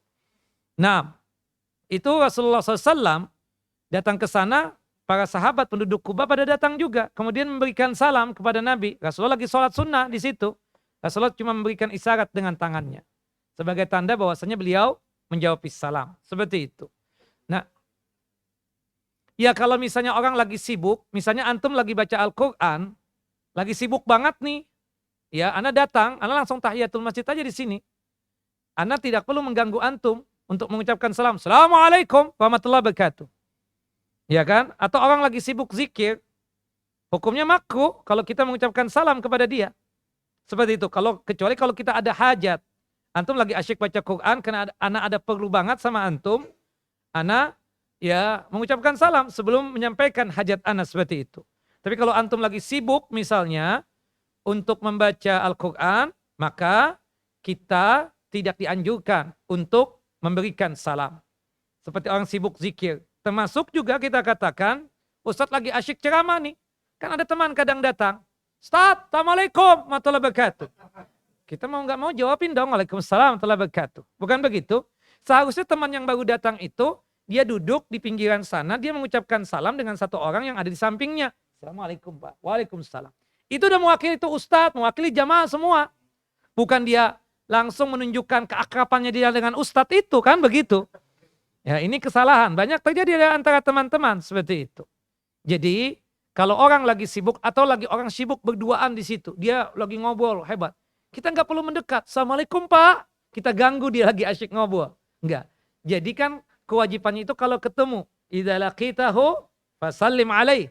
Kalau antum bertemu dengan seseorang muslim, saudara antum, maka berikanlah salam kepadanya. Seperti itu. Jelas? Nantilah pembahasan khusus tentang salam. Itu panjang. Nggak cukup cuma 5 menit. 2 jam kali ya insya Allah. Nanti insya Allah pas Ramadan kita bahas. Ya, datang ya. Insya Allah. Barakallahu fikum ya ikhwan. Wa akhawat kadzalik. Naam. Wa sallallahu nabiyana Muhammad wa ala ali Muhammad kama shallaita ala Ibrahim wa ala ali Ibrahim innaka Hamidun Majid. Allahumma barik ala Muhammad wa ala ali Muhammad kama barakta ala Ibrahim wa ala ali Ibrahim innaka Hamidun Majid. Subhanakallahumma wa bihamdika asyhadu an la ilaha illa anta astaghfiruka wa atubu ilaik. Assalamualaikum warahmatullahi wabarakatuh.